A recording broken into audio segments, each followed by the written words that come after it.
मेरा नाम मुकेश है। मैं एक ट्रक ड्राइवर हूँ। मेरे माँ बाप इस दुनिया में नहीं हैं। मैं और मेरी छोटी बहन घर में एक साथ रहते हैं। कुछ दिन बाद मेरी शादी हुई और मेरी पत्नी मेरे घर आई।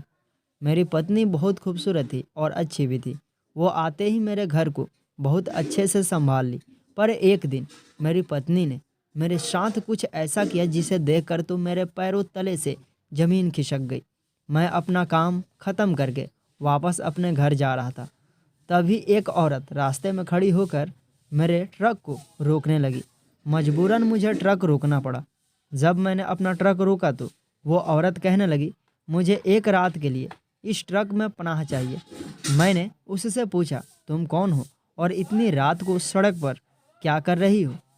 उसने कहा, मैं धंधा करती हूँ, मैं धंधे करने वाली हूँ, पर मेरे साथ बहुत गलत हुआ है, इसलिए मैं भागते दौड़ते आ रही हूँ। आपकी गाड़ी देखी तो मैंने सोचा मैं इस पर बैठकर अपने घर की तरफ निकल जाऊंगी। वो मुझसे बहुत मिन्नतें करने लगी, इसलिए ना चाहते हुए भी मुझे उसे अपने ट्रक पर बिठाना पड़ा।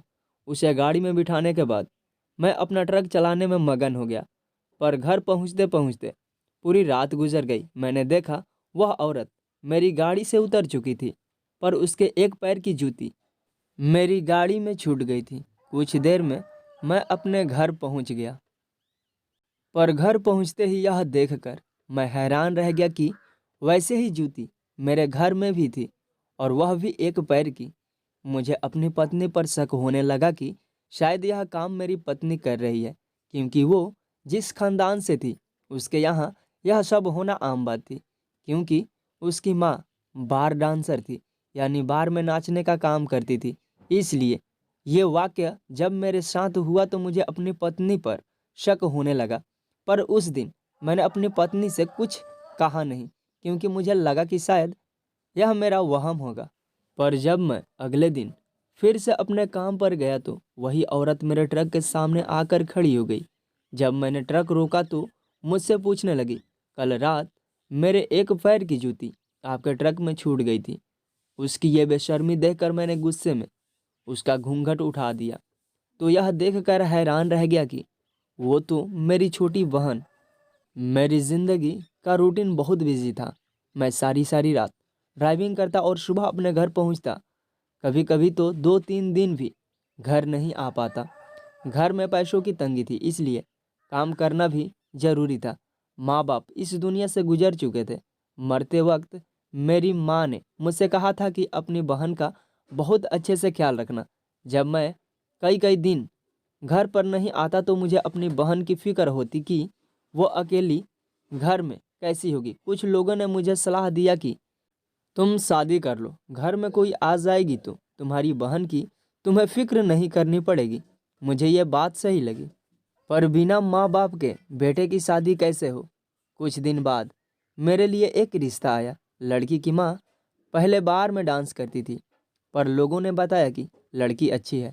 शादी करना मेरी भी मजबूरी थी, क्योंकि मुझे जल्द से जल्द घर में कोई चाहिए था। इसलिए ना चाहते हुए भी मुझे उस लड़की से शादी करनी पड़ी। मेरी पत्नी नंदिनी मेरे घर आई। वो बहुत अच्छी थी और खूबसूरत भी थी। आते ही उसने मेरे घर को बहुत अच्छे से संभाल लिया। मैंने उसे समझाया कि तुम मेरी बहन का भी अच्छे से ख्याल रखना। वो मेरी बातों को बहुत अच्छे से समझती। अब मैं आने जाने में बेफिक्र हो गया और अपना काम अच्छे से करने लगा। शुरू शुरू में मेरी पत्नी ने मुझसे कुछ फरमाइश की, पर मेरे पास इतने पैसे तो थे नहीं कि मैं उसकी हर फरमाइश पूरी कर सकूं। मैंने उससे कहा, नहीं, 2 वक्त का खाना, रहने के लिए छत और पहनने के लिए कपड़ा, मैं बस तुम्हें यही दे सकता हूँ। मैं अभी तुम्हारी कोई भी फरमाइश नहीं पूरी कर सकता, क्योंकि मुझे अपनी बहन की शादी करनी है और शादी के लिए पैसा इकट्ठा करना है। तुम इसी में सब्र करना सीख लो। मेरे इस बात पर मेरी पत्नी बहुत नाराज हुई, पर कुछ दिन बाद अचानक उसने फरमाइश करना बंद कर दिया। वह मुझसे किसी भी चीज़ की कोई शिकायत नहीं करती और बहुत अच्छे से इस घर में रहती। उसका इस तरह अचानक चुप हो जाने से मुझे कुछ हैरानी तो हुई, पर मुझे भी सुकून मिल गया कि चलो, इसे समझ तो आ गया। पर उसी रात मेरे साथ वो वाक़या गुजरा जिसकी कल्पना भी मैं अपने घर की औरतों के साथ नहीं कर सकता था। वो वही रात थी जिस दिन वो धंधे वाली औरत मेरे गाड़ी में बैठी थी। वो चाहती तो अपना पहचान छुपा सकती थी, पर उसने बेहिचक मुझे बता दिया कि मैं धंधे वाली हूँ। पर उसने अपने चेहरे को दुपट्टे से ढक रखा था। मैंने उसका चेहरा नहीं देखा। उसने मदद मांगने के लिए मुझसे बहुत मिन्नतें की। अकेली औरत थी, इंसानियत के नाते मैंने उसकी मदद कर दी और अपने ट्रक में बैठने की पनाह दे दी। बातों ही बातों में मैंने उससे पूछा, तुम ये सब करती क्यों हो? जवाब में उसने कहा, आपके घर की औरतें यह काम क्यों नहीं करती? मैंने गुस्से में कहा, जुबान संभाल कर बात किया करो। उसने कहा, पहले आप बताइए कि आखिर आपके घर की औरतें ये काम क्यों नहीं करती? मैंने कहा, मैं मर गया हूँ क्या जो वो लोग यह सब काम करेंगी? इस बात पर वो घूंघट के अंदर से ठहाका मारकर हंसी और कहने लगी, मेरे पास आपके जैसा कोई अच्छा इंसान है नहीं, इसलिए मजबूरन मैं यह काम करती हूँ और अपने घर की रोजी रोटी चलाती हूँ। अगर मेरे घर आपके जैसा कोई होता तब मैं यह काम कभी नहीं करती। और एक बात, और एक औरत को इस मुकाम पर लाने वाला मर्द ही होता है, फिर उसके साथ गलत भी एक मर्द ही करता है। मैंने उससे कहा, ठीक है, जब तक यहाँ पर बैठी हो जुबान बंद रखो, मुझसे तुमसे कोई बात नहीं करनी है। यही कहकर मैं गाड़ी चलाने में मगन हो गया। गाड़ी चलाते चलाते सुबह होने वाली थी। मैंने एक जगह अपनी गाड़ी रोकी और एक जंगल में बाथरूम गया। वापस आया तो देखा वो औरत उस गाड़ी में नहीं थी, पर उसके एक पैर की जूती मेरी गाड़ी में छूट गई थी। मैंने सोचा कि चलो अगले दिन अगर इसी रास्ते से गुजरूंगा और वो औरत मुझे दिखी तो मैं उसकी जूती वापस कर दूंगा। यही सब सोचते विचारते मैं अपने घर आ गया। घर आकर नाश्ता पानी किया, उसके बाद आराम करने के लिए जैसे ही मैं अपने कमरे की तरफ बढ़ा तभी मेरी नज़र एक ऐसी चीज पर पड़ी जिसे देखकर तो मैं हक्का बक्का सा रह गया। यह सब देखकर मैं हैरान परेशान तुरंत अपने ट्रक के पास गया तो देखा उस लड़की के एक पैर की जूती मेरे ट्रक में मौजूद थी और इसका दूसरा जोड़ी जूती मेरे घर में पड़ी थी। अपने घर में दूसरे पैर की जूती देखकर तुरंत मैंने अपनी पत्नी से पूछा, यह जूती किसकी है? उसने कहा, नहीं, मुझे नहीं पता कि यह किसकी है और इस घर में कैसे आई। जब उसने इस जूती को अपना कहने से इनकार कर दिया तो मैं तुरंत अपनी बहन से पूछा कि क्या यह तुम्हारा जूती है? उसने भी इस जूती को अपना कहने से इनकार कर दिया।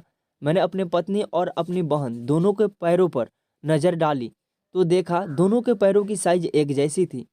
एक जैसी साइज होने की वजह से मुझे ये समझ में नहीं आ रहा था कि कौन झूठ बोल रहा है और कौन सच। इन दोनों में से किसी एक के पैर की यह जूती जरूर थी। जब किसी ने इस जूती को नहीं पहचाना तो मुझे अपनी पत्नी पर शक होने लगा, क्योंकि वो ऐसे खानदान से थी जहाँ पर यह सब होना आम बात थी, क्योंकि उसकी माँ एक बार डांसर थी। मैंने अपने मन की बात अपने घर में नहीं बताई, पर मैं बहुत दुखी और उदास था, क्योंकि अगर मेरी पत्नी मेरी गैर मौजूदगी में यह सब कर रही है तो वह बहुत गलत कर रही है।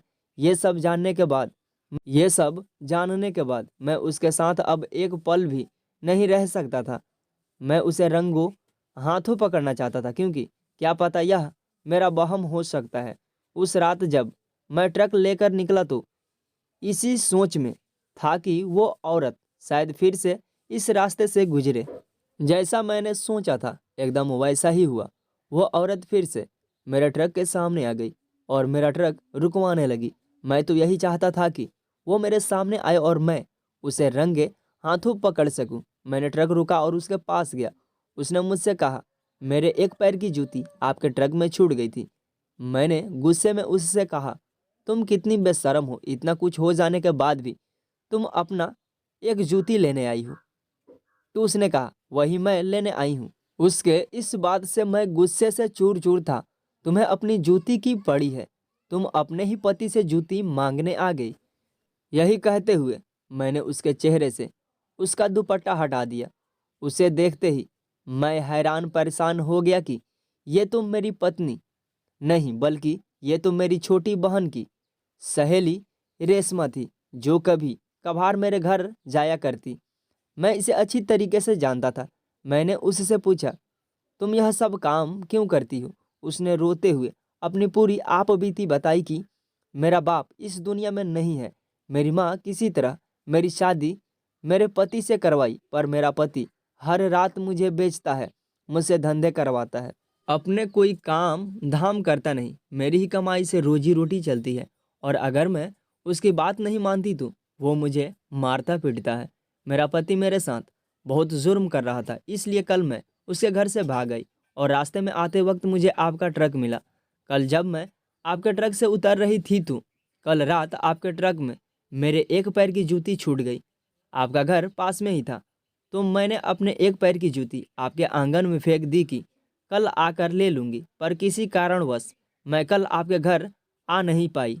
पर मुझे पता चला कि उस एक पैर की जूती की वजह से आप अपनी पत्नी और बहन पर शक कर रहे हैं। इसलिए मैं दूसरी जोड़ी की जूती लेने इसी रास्ते पर आई, क्योंकि अगर मैं आपके घर आती तो शायद आप मेरी बातों पर विश्वास नहीं करते कि मैं वो औरत हूँ। इसलिए मजबूरन मुझे इसी सड़क पर आना पड़ा कि मैं आपसे सारी बातें बता सकूं कि आपकी पत्नी और बहन ऐसी नहीं है, और मैं भी ऐसी नहीं थी। मुझे तो मेरे पति ने इस धंधे में घसीटा है। आप अपनी पत्नी और बहन पर शक ना करें, आप बहुत अच्छे इंसान हैं। उसकी बातें सुनकर मेरी आंखों में आंसू आ गए। मैंने उससे कहा, तुम मेरी बहन की सहेली हो तो तुम मेरी भी बहन जैसी हुई।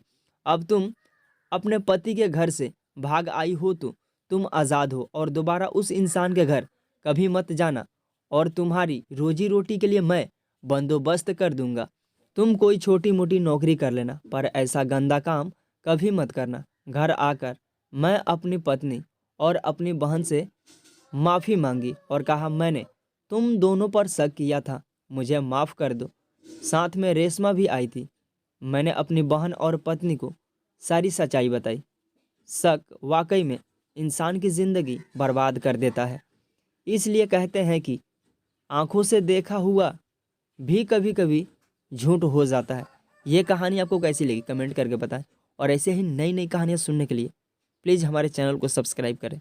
थैंक यू दोस्तों इस वीडियो को पूरा देखने के लिए।